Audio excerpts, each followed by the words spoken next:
Hey dude, I'm back in the video, and today I'm going to be talking about why the NBA should be scared of the Philadelphia 76ers. Now, before I get into this video, if you're new to this type of video that I make, or new to this channel in general, I make this video kind of like all for every single team. Like, some teams I might not do it on just because either A, they're already the best team in the league, Golden State, or they're just going to already be a beast of a team, or I just don't get to them before the season starts, and there's no point in me making the video anymore, because then like you can see that they're a pretty bad team, or just going to be a very good team and why you should be scared of them. But I mean, I make this type of video for literally pretty much every single team in the NBA, so I mean, this one actually makes sense. But like a lot of the videos, I'll make it on a trash team, and then some people will become confused, like, why are you making this video? Well, I make this type of video on every team. So, it's just pretty much, I just wanted to get that out of the way. Like, I'm not a 76ers fan, I'm not a biased fan or anything, but I mean, I'm going to be giving some reasons why I think Philly could be a very scary team next year. Maybe a finals contender, maybe? I'm just throwing that out there. I'm going to be getting into all of that in this video, so without further ado, without running on too much, let's get right into this video.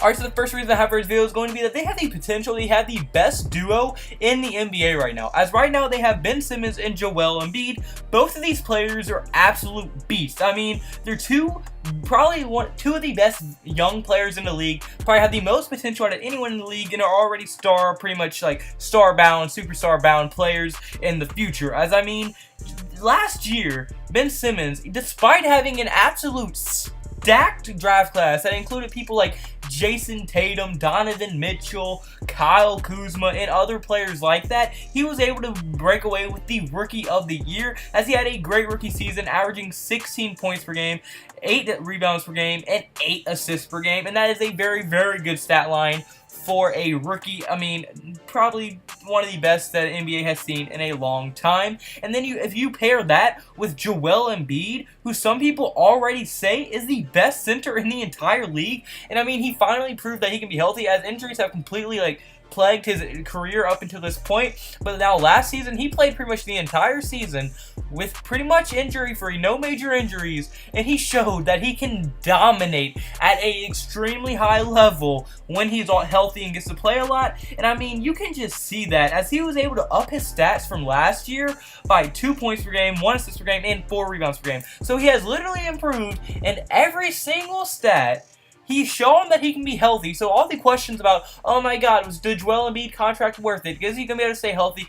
He proved that he is capable of staying healthy. Ben Simmons proved that he is capable of staying healthy as well, as he was out his entire, what some people say, his real rookie year. I think this year was his real rookie year, but some people would like to debate that. But I mean, he showed that he can play a whole year. So both their stars can prove that they can both play a very high level and be healthy for a long period of time, and showed that they can play very, very well with each other. And I mean, they have I'm not saying it's going to happen, but they have potential at the best big three, because I mean, Markelle Fultz, he just got injured and was pretty much out his entire rookie year. So I mean, if the cycle continues, they have a chance to have a huge big three. There's nothing that makes me think that it won't, but I mean, I don't know Markelle Fultz is going to be anywhere near as good as Embiid or Simmons, but if he's half the players of any of them, he has a chance to be an absolute beast in this league as well. But now my second reason is going to be that their team is like perfectly built around Simmons and Embiid. As I mean, the only weakness in Simmons' game is pretty much his jump shot. And with Simmons actually like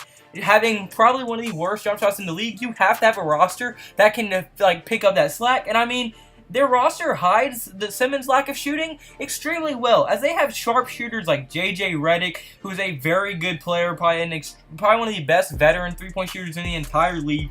Robert Covington, literally one of the best 3-and-D players in the league. I think he was on all defensive like second team, correct me if I'm wrong. And then also they have Dario Saric, who can also spread the court from the 4 position with threes. And I mean, that's very valuable to have a big guy that can spread the court. Joel Embiid can also kind of shoot the 3 and has a little bit of range to him. So I mean, with all this three-point shooting around them, they have a very nice roster to kind of like be able to hide Ben Simmons when like they need a perimeter shot. But also they have potential young scorers in Markelle Fultz and Zaire Smith. I mean, both these players have kind of high upsides. Markelle Fultz was the #1 overall pick last year, and now, like I said earlier, if the cycle continues, well, he will be a great scorer next year. And then if Zaire Smith, he got injured this offseason as well. So if he misses his entire rookie season and cycle continues for him, no telling how great this team could be. Now, I'm not saying Zaire or Markelle Fultz are going to turn out to be as good as people are saying they are. Zaire Smith was kind of less hyped up going into the draft. I do like him. Unfortunately, he did hurt his foot.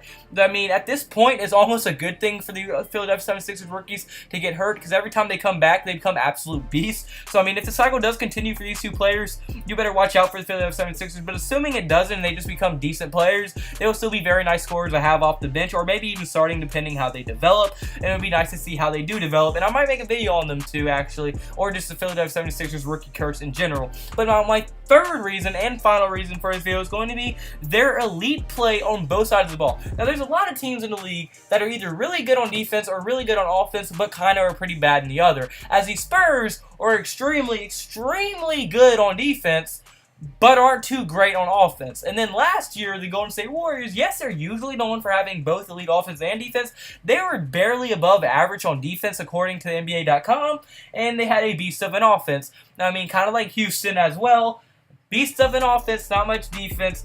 I mean, Minnesota Timberwolves, beast of an offense, not very good defense. I mean, not many teams play very good on both sides of the ball.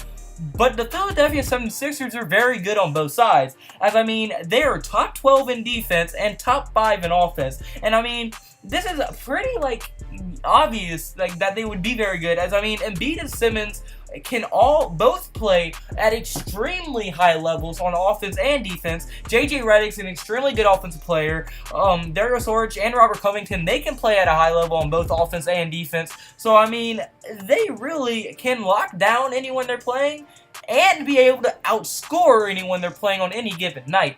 They're very good on both sides of the ball, and that is extremely valuable. Because if you can go down the court at one time, get a steal, and then go into a half-court offense and be able to score there too, that is going to be very hard to compete with, and especially with Embiid and Simmons, Markelle Fultz coming back healthy. With all of that, and I mean, Ben Simmons and Embiid are going to be 1 year older, going to be more experienced, going to be better, assuming they do develop more and more like they will. And assuming they stay injury-free, this team is going to be a very, very scary team to deal with. But unfortunately, guys, I'm here for this video. So comment below. Do you agree with me? Do you think Philly could be a contender? Do you think they will be good in the East? Do you think they're going to be a flop? Do you think they can stay healthy? I want to hear all your thoughts and opinions below. Do you think Markelle Fultz or Zaire Smith is going to have a good rookie year? Do you think Markelle Fultz is going to come back and have a beast of a year like Simmons or Embiid? Do you think it's going to be a flop? I want to hear the same with Zaire Smith. And if you do like the video, point the like button and subscribe button. I have to say this after every video because I just love y'all so much. I cannot thank y'all enough for all the support y'all been showing. Literally, I think we're at like 730. I think 730. I could be wrong, and we might be at 740.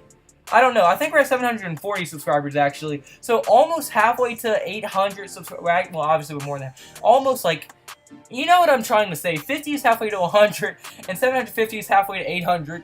Technically, because I need 50 more subscribers to get there. Y'all, I think y'all know what I'm trying to say. But okay, we need literally 60 more subscribers to hit 800. My goal was to hit 300.